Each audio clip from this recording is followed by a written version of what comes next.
Hi everyone, it's Kara Wedby with Simply Magical Vacations by Kara, your favorite magical vacation specialist, coming to you today for a video I promised, a comparison between Disney Cruise Line and Norwegian Cruise Line. This is my Disney Cruise Line magnet, and this is the ship magnet from the Norwegian Epic. So, we are going to go over the things on this list today and compare the two, and I'm going to give a point for the cruise ship that wins out on that category. If there is not one that wins, then I will do a tie so they each get a point. All right, so first of all, let's talk about the embarkation process. Now, what is embarkation? You may be asking if you've never been on a cruise. Embarkation is when you get on the ship. So you've already checked in. Most times you've already done your online check-in before getting to the port. And once you get there, you're going to drop off your check bags with the porters, and then you're going to go and embark. So you'll finish your final check-in. They'll give you your key cards, and then you'll get on the ship. So first of all, let's start with the porters. When I have sailed with Disney Cruise Line, I have never had to tip a porter. They're usually right at where I'm being dropped off, and I give them my luggage and I move on. And I go through the security for my carry-on luggage. At Norwegian, the porters were asking for tips, and they were not letting us move on if we did not give them a tip. So I don't know what the deal is with that, but you got to have more tip money than I bargained for if you're sailing on Norwegian. Or if you're doing a shore excursion, they ask for tips too. I had never done a shore excursion before we went on the Norwegian cruise, and so I don't know if that's true for the Disney companies or the shore excursions Disney works with, but it was definitely true for these. They wanted tips whenever you got off the ship. So anywho, bring some money for tips, some 5s and some 1s, you're gonna need them. So we'll keep discussing that.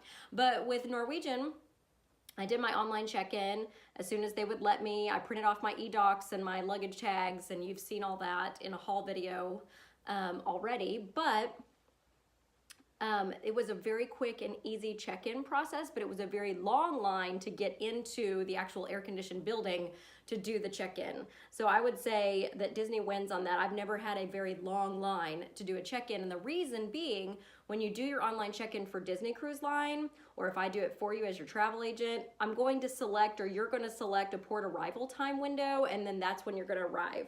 And if you arrive well before your window of time, they will not let you check in or get on the ship until it's your time. So that helps with the Disney Cruise Line lines to get on the ship.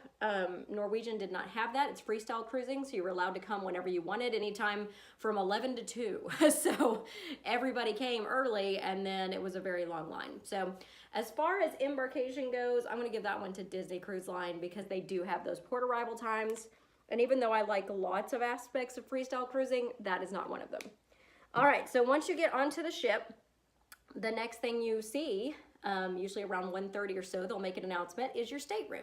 So Disney Cruise Line, Norwegian Cruise Line, the stateroom time that they have the staterooms ready is roughly the same time. It's about 1:30 p.m., just depending on how quickly they get them turned over from the last guests getting off the ship. So the stateroom, the way we're going to compare them is based on size and storage.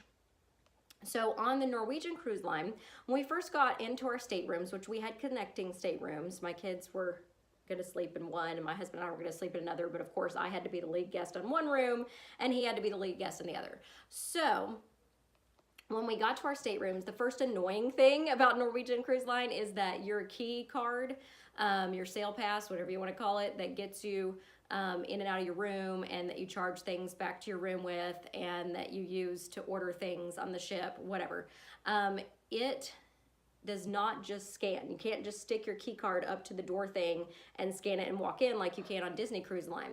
You have to take it out of the pouch that you have it in or on your lanyard, and you have to stick it into a slot just like a hotel room card, key card. In order to open your door. I found this very inconvenient because I've been on a Disney cruise and I knew that all I had to do was put that card up to the little keypad on the door, and it worked. It opened my door. So I did not like that. Did not like that when we first walked in. Then when we walked in, the Norwegian Epic rooms are teeny tiny. And we had balcony rooms. They are teeny tiny compared to a Disney Cruise Line stateroom. So just so you know, Disney Cruise Line has the largest staterooms of any cruise line. So I really enjoy that about them, and I didn't really realize how much bigger they were or how much more storage they had until I got on the Norwegian Cruise Line. So the Norwegian Cruise Line has average staterooms. They're probably about average size to any other cruise line except for Disney. So they were much smaller than what I was used to, and they didn't have any drawers. There were no dressers, no drawers. Like a Disney Cruise Line stateroom has at least 2 or 3 dressers, several drawers. So it's just, they didn't have any storage that I could see. Now, I discovered like 3 days into the cruise that there was this little pink card that was laminated in our room on the Epic that told us like where all the storage was in the room and how to turn on the lights. Wish I'd discovered that the first day, but we had to find it all. So there was storage inside the banquette where the extra bed was. If you're sleeping 3 in the room, there was storage up in the cabinets that were on the ceiling. There was storage underneath the countertop. There was storage in the closet, obviously. So it had more storage than I thought. And once I found that storage, I was able to use my packing cubes that I had put everything in and just stick them inside the storage, and it became like a drawer. So even though they didn't have drawers, if you have packing cubes, it's like you have your own drawer. So we just kind of did it that way. And my husband took the ones that were up high because I couldn't reach them, and then I took the ones that were down low. So it does have storage, it's just not as much as a Disney Cruise Line stateroom. And then also the bathroom layout. So on a Disney Cruise Line, if you have more than 3 people in the room, you're gonna have a split bathroom. And the split bathroom, it's called a deluxe stateroom when you have this, but it has 2 doors. They're metal doors. They go into the wall. They're solid metal doors, and you'll understand why I'm saying that in a minute. So those metal doors, behind them, the first one is a sink and a toilet, and the second bathroom is a sink and a tub shower combo. So that's the split bathroom on a Disney Cruise Line stateroom, which I absolutely love because 2 people can get ready at the same time. On the Norwegian Epic, which this is the only Norwegian ship that I have heard is like this layout. The rest of them are like a regular cruise ship rooms layout where you just have, you know, behind a solid door, you have the bathroom, which has the sink and the toilet and the shower. Usually they don't have tubs. In this one, the sink was on the counter that went along the wall. And again, these were balcony family staterooms, which means they had the most connecting staterooms, and they had really large balconies. I will give them that. Compared to Disney Cruise Line balconies, or what they call veranda rooms, these balconies were huge. So they did have big balconies, but the room itself was small. So they had the sink on the counter, and then there was a medicine cabinet above it, so that was a little bit more storage. And then it had a frosted glass curved shower on one side and a frosted glass curved toilet on the other. So every time you washed your hands after going to the bathroom, it was gonna fall, the water falls all over the floor, and it's like a laminate type flooring right there. So you're gonna step in water all the time.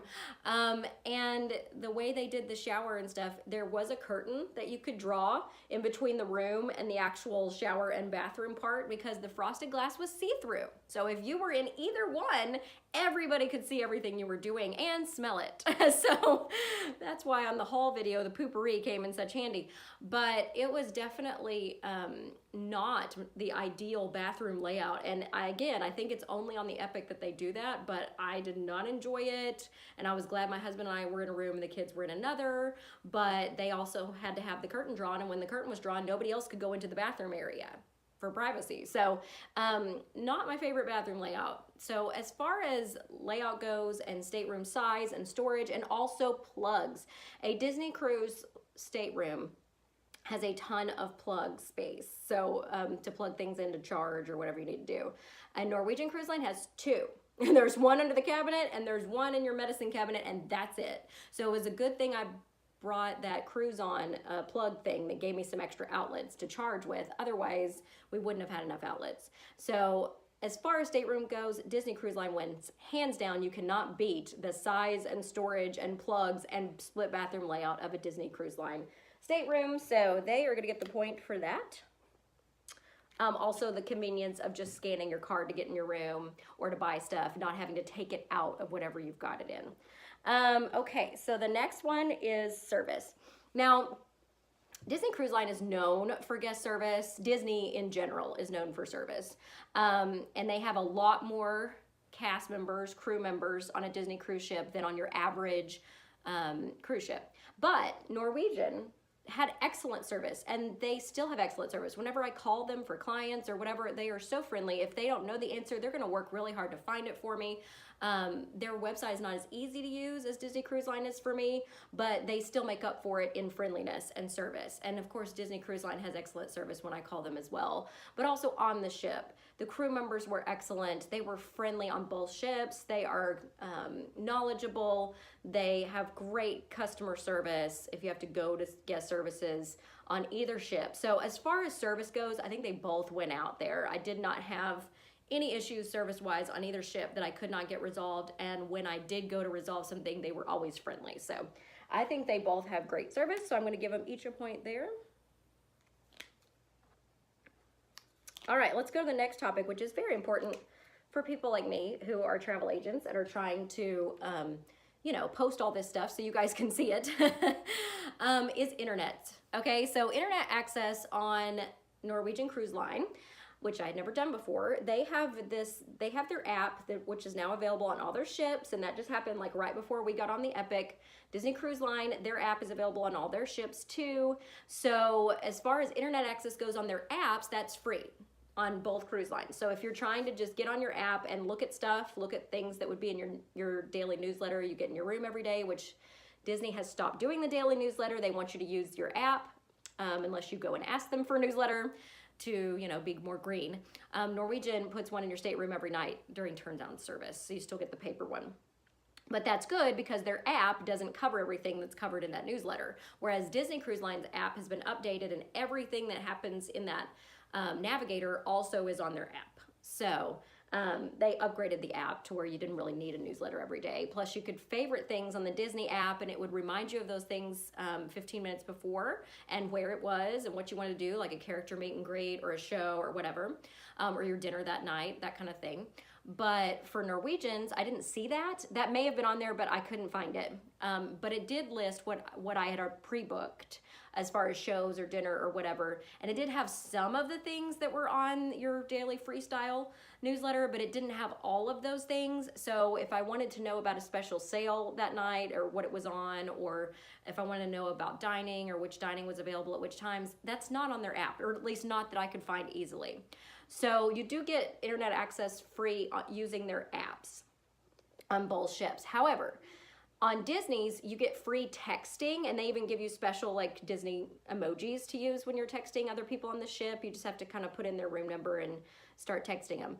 But if you're on the Norwegian ship, if you want to use texting of other people on the ship, or phone calls, which was cool because Disney's app doesn't offer this. If you want to use phone calls to other people on the ship, on a Disney Cruise Line, you have to take a wave phone out of your room and give a wave phone to somebody else in your room. On the Norwegian one, if you both have the app, then you could do it that way.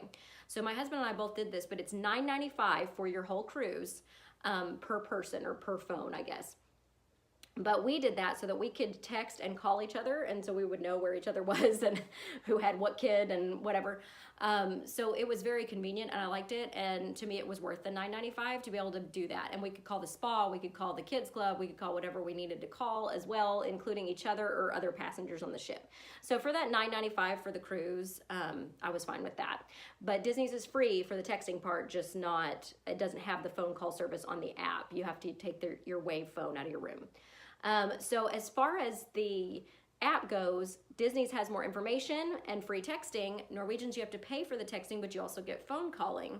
And they still give you the newsletter every day for information. Plus, they've already started uploading some of it on the app. So what about actual internet service packages?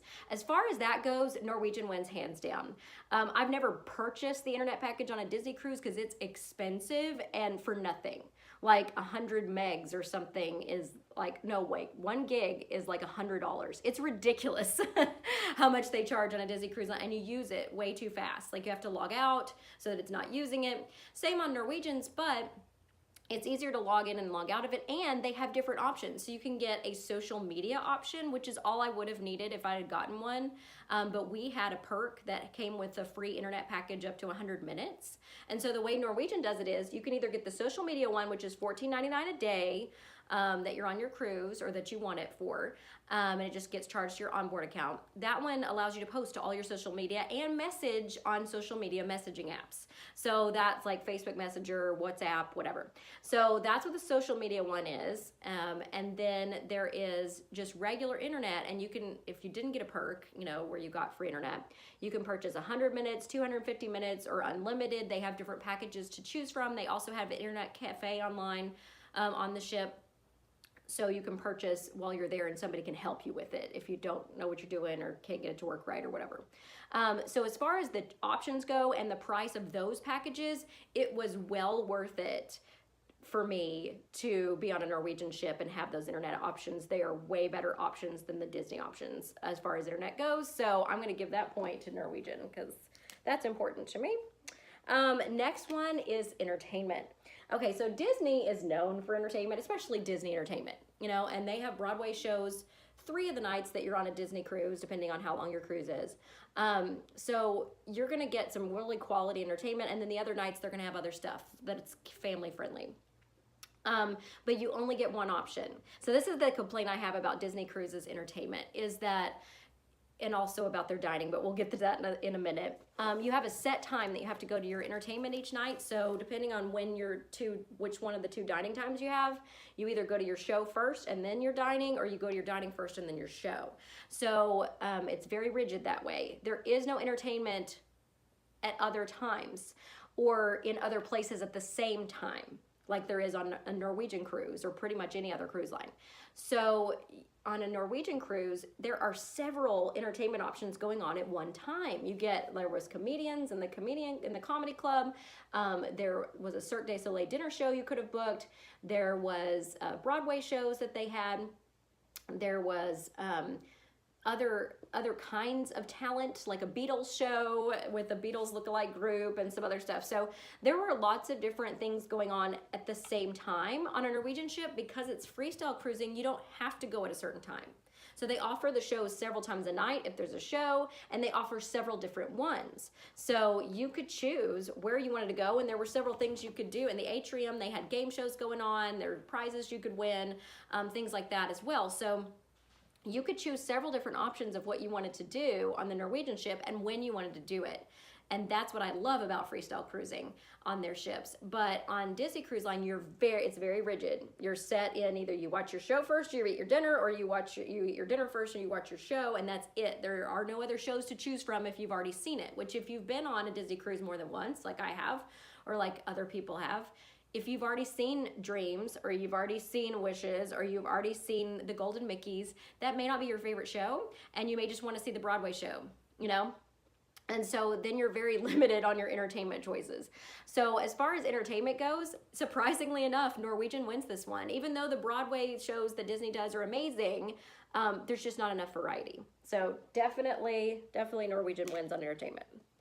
Okay, the next one is shore excursions and their private islands. Okay, so each one of these has a private island, and they all have pretty similar shore excursions. So comparatively, I'm not really going to compare like what kind of shore excursions they offer. They were pretty much the same. What I've discovered about myself and shore excursions is that I really don't enjoy them because I'm like bound to that thing. I have to prepay for it. I'm going to get charged for it no matter what.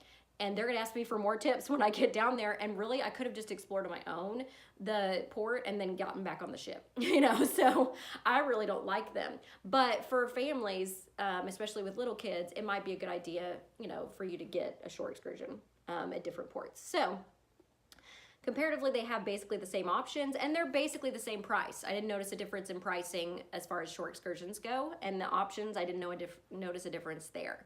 But what I did notice was the private islands. So Castaway Key is Disney's private island, and it wins all kinds of awards, usually favorite cruise line private island every year. And then Norwegian's private island is Great Stirrup Key, at least in the Bahamas. They have 2. So the one in the Bahamas is Great Stirrup Key. And so that's where we went. It is a tendering private island, meaning you have to get on a separate little boat and go over to the island. You can't just get off the boat onto a dock and walk like you can at most ports. So Disney's wins there hands down, just because it can dock at the island, the ship can, and you can just walk off and go where you want to go, and there's trams taking you places. Great Stirrup Cay is so small you don't need a tram. To walk from one side of the island to the other is not difficult and will not take you very long. The other thing about Great Stirrup Cay is that it doesn't have a lot to do. There's some beaches. They're not designated as like a family beach or an adult beach, so that's just all everybody for themselves kind of thing. They have some food on the island that's complimentary. It's a buffet, and then there was a taco bar and some other stuff, but it closes at certain times. And so when our swimming with the pigs shore excursion was done, the taco bar was already closed, which is what I wanted to try. So we had to eat the buffet. It was not that great. Their buffet on the ship is, but we'll talk about that in a minute.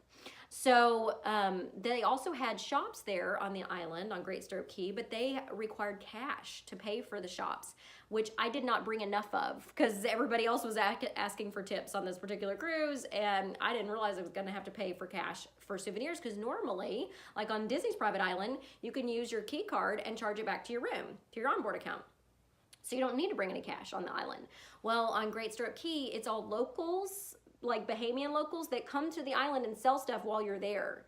So it was all cash or nothing. They weren't going to take anything else. So you would have had to go back on the ship, get some cash from guest services, and then come back off and go shopping, and you'd have to write a tender back and forth both ways. So it was really not convenient. I wish they would have told us that ahead of time, because there were more things I probably would have gotten if I had known I needed cash. So that I didn't enjoy. Also, the beaches on Great Stirrup Cay were rocky, and that particular seaweed that kind of tends to be around in the Caribbean right now, wreaking havoc, was all over the place. Last time I went to Castaway Key, it was not there, so I don't know. Next time I go there, I'll have to check. But Castaway Key is much larger. There's trams that take you everywhere you want to go on it. It is not locals selling stuff. It is Disney, so you can use your key card to charge back to your room if you want to buy souvenirs. And the only place you can buy souvenirs that say Castaway Key are on the island. So that works like that at Castaway Key. Also, there's a lot more to do. There's a kids club portion of Castaway Key that your kids can do. There's a family part of the island and a play area that looks like a pirate's cove or a pirate ship. And there's another part of the island that's an adult-only area. And then their buffet is amazing. It's like a barbecue buffet, and it is wonderful, and their food is awesome on the island. So I feel like as far as islands go, Disney Cruise Line wins it hands down. Since there was really no comparison on shore excursions to do, I think Disney Cruise Line gets the point on this one. All right, so the next category I have, which is a very important one for me and for a lot of people, is dining. So dining. I have a lot of food allergies, and you know that if you watch me on a regular basis, and there are some crazy ones. So ahead of time, just like I do for a Disney cruise, I had called Norwegian and told them what my allergies were, and also my daughter's, because she has a milk allergy. So I had told them our allergies, and they had written them all down. They sent me even an email showing that they had written them all down, and then when we got on the ship, there was this letter in our room that said, call this extension, there, you know, if you have any questions, but your allergies have been entered into our system, just give your room number. And when I got on the ship and kind of started asking what I could eat for lunch, they said, go on the 6th floor in the comedy club. That's where our allergy specialists are today. And there's also people there making reservations for the specialty dining restaurants. So go there, they will get everything the way it needs to be in the system and tell you where to go eat lunch. So I went there, this lady named Marie came and talked to me, and she was amazing. And what was really cool about it was she wrote down all my allergies, and then she put it to where it was linked to my room number. So every time I went to eat somewhere, I would give them my room number and my allergies would pop up, and the chef and the server would be able to know what to tell me to do. And then just like Disney Cruise Line for allergies, they will give you all 3 menus for breakfast, lunch, and dinner for the next day. Once you first get on the ship and they know your allergies and they get used to you and they make your first meal, they'll give you those if you want them, and you can make your order for the next day for all 3 meals. And then there's just a certain restaurant you go and pick it up from. You don't even have to eat there. If you want to take it to go, you can. So my family got to where I did that for the first couple of nights. on the Norwegian cruise. And on the Disney cruise, I only do that because they're like very adamant to say, don't go to Cabanas, which is the buffet, because there's a lot of cross-contamination and we can't guarantee that your food will be safe there, but they can make you something in the back. So, I mean, they can do that. If you're on a Disney cruise and you have allergies and you go to Cabanas and you ask for the chef or somebody who knows what your allergies are and can go make you something, they will, but they will tell you don't eat off the line. On the Norwegian cruise ship, what the allergy specialist told me, which she was amazing, she was at most of the restaurants I was at, which again, it's freestyle cruising, so I was a little worried about that. On Disney Cruise Line, you have a rotational dining and you have the same servers every night. They go with you. Whereas Norwegian, since it's freestyle cruising, you choose where you want to go and when, and there are 2 main dining rooms to choose from, and there are several complimentary restaurants to choose from, plus the buffet. So there's a lot more choices. So as far as Norwegian goes, I didn't know if the same person would be available every time. So I didn't know if it was going to take forever every time I had to order something. No, it did not. So once Marie put in all my allergies and linked them in the system under my room number, she also told me if you would like to eat at the buffet, which on the Norwegian Epic, it's called the Garden Cafe Buffet. She said, if you would like to eat on the buffet, there is a restaurant supervisor there. Ask for the restaurant supervisor. They will look up your room number, see your allergies, and they will go around the buffet with you and tell you what you can eat and what you can't eat. And if that's not good enough, if there's not enough there, or you still don't feel comfortable, they will make you something in the back. Whatever you want, just tell them what you want and they'll figure out a way to make it. So we wanted to go to the buffet and my kids really wanted to try it. So we went one time. I asked the restaurant manager one time what I could have for breakfast, and that was all I needed. I was able to go to that buffet literally every other time we ate because that's where they wanted to go and that's where we wanted to go. The food was amazing on that buffet. I mean, Cabana's food is okay, but this one, the Norwegian Cruise Buffet, is amazing. And their specialty restaurants were amazing. Now, I've eaten at Palo for brunch on Disney Cruise, which is one of their 2 specialty restaurants. They have Remy as the other one, and it's not on every ship. But they are way more costly than what I had to pay for the Cagney's Steakhouse dinner I had for my birthday on Norwegian Epic. And it was amazing. It was $60 for 2 people, and we each had whatever we wanted, plus whatever sides we wanted, plus, you know, I mean, it was amazingly cheap for a specialty dining compared to what Disney charges for even just dining at Disney World, much less specialty dining on their cruise ships. So, and it was well worth it. That was an amazing dinner, and they had garlic butter for my steak, and they accommodated my allergies. And I just have to say, I have never once gotten sick on the Norwegian cruise. Not once. From any of the things they had, and I ate on the buffet quite a bit and just picked out stuff on my own for the most part. Never got sick. On a Disney cruise, I have. Even when they've told me that something's not in something, or at Disney World, I have. Even when I've told them what my allergies are, they tell me that that's not in what they're feeding me, and then I still have a reaction. So this was pretty impressive. It's the first time I've been on something where I didn't have to worry about having a reaction. So that was awesome. The other awesome thing about Marie was, and about the chefs and everybody on the Norwegian Cruise Line that was in food service, or any kind of service, they have a phone on them, and it's like the Wave phone on the Disney Cruise Line, but I didn't notice that their cast members have Wave phones on them like the Norwegian Cruise Line staff did. So they had these phones on them, and she would just whip out that phone, hit speed dial for the chef, and ask him immediately, hey, this girl has these allergies, she's wanting to order from the buffet, can she have this? You know, what's in this one? And then she would just relay the information to me right then. Or if I was ordering off the menu, same thing. She would whip out the phone call, they would answer like that, and I would know right then if I could have that or not.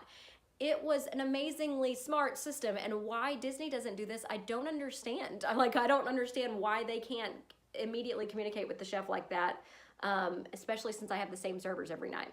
But I've been monumentally frustrated by allergy dining on a Disney cruise because my choices are limited, even though I call ahead, and I can't go to the buffet or they won't let me, and I just kind of get tired of having the same thing every night. I gotta get to where I have to like make up my own menu and tell them that's what I want. And then they still say, well, the chef will have to decide if he can do that or not. I'm like, can you not just do this? I know you have all these ingredients. I'm picking from stuff on the menu. Can you not just make this? So it is way more frustrating for me on a Disney cruise to eat allergy friendly than it was on the Norwegian cruise. And I was shocked by that. Also, I felt like the food was better on Norwegian Cruise Line. And the food service people were better than on Disney Cruise. So hands down, Norwegian Cruise Line gets it for food. I loved it. And it is very hard to please me. So that was pretty impressive. Next one is value. So overall, with these things here and how much you pay for the cruise, which one is the best value for your money? Okay, so a lot of people would assume that I'm going to say Norwegian is because it's half the cost to go on the Norwegian cruise. On the week we went, it was a spring break week, and we had a 5-night cruise on the Norwegian Epic. The one I was comparing it to on Disney Cruise Line was a 4-night cruise. Okay, so that 4-night cruise was twice as expensive for my family to go on it on Disney Cruise Line than it was for this one we went on the Norwegian Epic, and that's one of the reasons I chose it. So price-wise, Norwegian wins hands down. And then though, Norwegian, you have to pay for a lot more things once you get on the ship. So even after my onboard account, like even after everything that was purchased on the ship, which includes this picture up here, I don't know if you can see it very well, but it's a Thomas Kincaid Disney collection. They had a Thomas Kincaid Disney collection art sale one night on the Norwegian Epic. I picked the one I loved the most, and it cost me, it's been appraised, it's already worth $1,000 more than what I paid for it. So this painting right here was my birthday present slash Mother's Day present from my husband, who I am very, very much love and am grateful for. But this painting, which is Cinderella and the Prince dancing in under the stars, is what it's called. Cinderella Under the Starlight, by Thomas Kincaid, and is a limited edition, one of 195, I believe. Or 295. It's 21 of 200 or 195. I can't remember. I have to look at it. But anywho, it's a limited edition, Thomas Kincaid. It's gorgeous, and they have this Park West Art Galleries thing on Norwegian Cruise Line, and they have an art auction during the ship.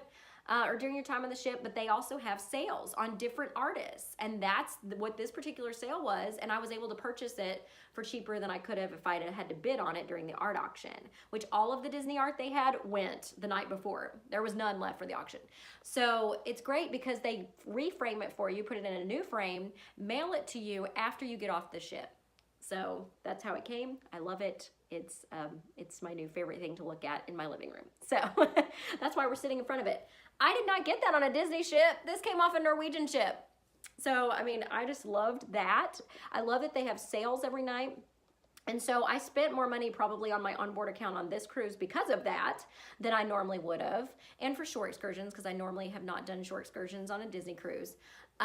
So I spent more money that way, but still, even with what we spent on the Norwegian cruise on our onboard account for the weekend, my husband got a couple of different massage specials, and he bought some products at the spa and things like that, which the spas are pretty comparative, although I will say Norwegian's is way bigger and their fitness room is bigger.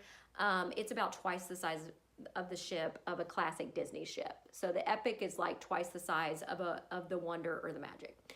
But it's about the same size as the Dream or the Fantasy. So I loved it. It never felt crowded.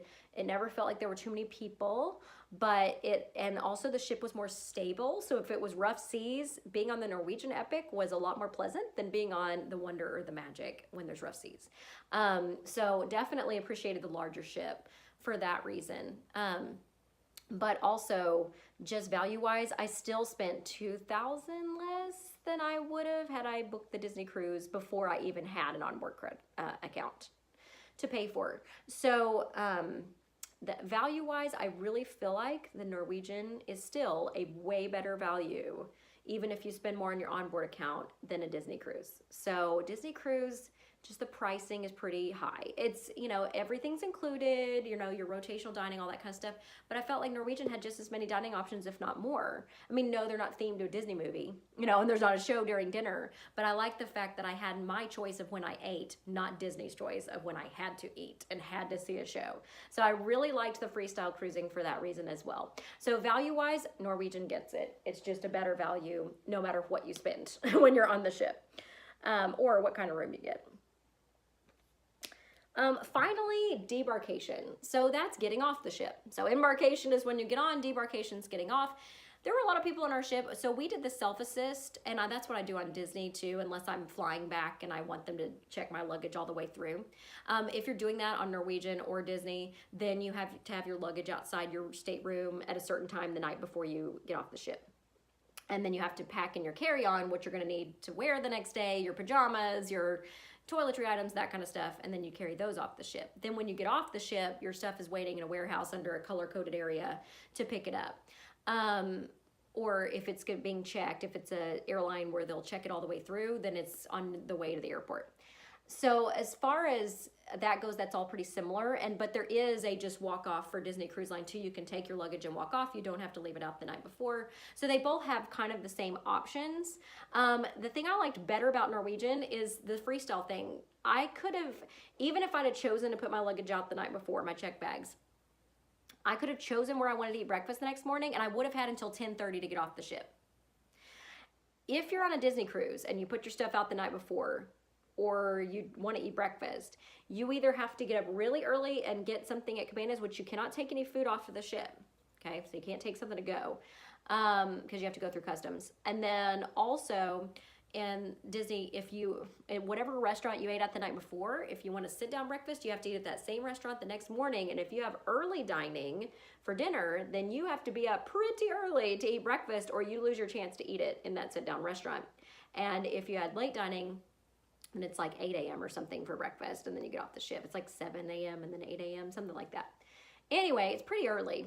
And then you have to get all your stuff and your luggage and everything there and then off the ship.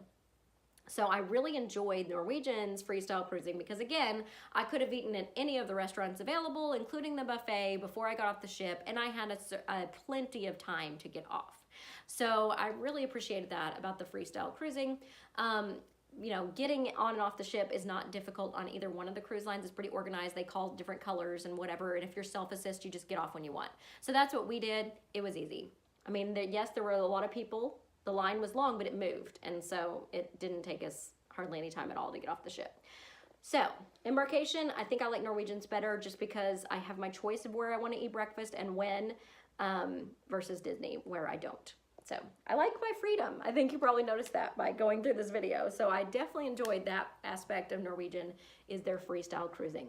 So, let's go through and check the points, tally them up, and see who wins. All right, so Embarkation went to Disney, Staterooms, key cards went to Disney, service went to Disney, and private island went to Disney. So that's 1, 2, 3, 4 for Disney. And then service, Norwegian, they both got a point. Internet, Norwegian, entertainment, Norwegian, dining, Norwegian, value, Norwegian, and debarkation, Norwegian. So 1, 2, 3, 4, 5, 6. So 6-4, Norwegian Cruise Line is your winner. As far as a comparison between Disney Cruise Line and Norwegian Cruise Line. So that is my comparison of the two. Now, these are all just my opinions, which I highly value. So hopefully you learned something from this. Hopefully this helped you in making your decision on which cruise lines you would like me to quote for you and your family when you want to go on your next vacation. So thank you so much. I'll talk to you later. Bye.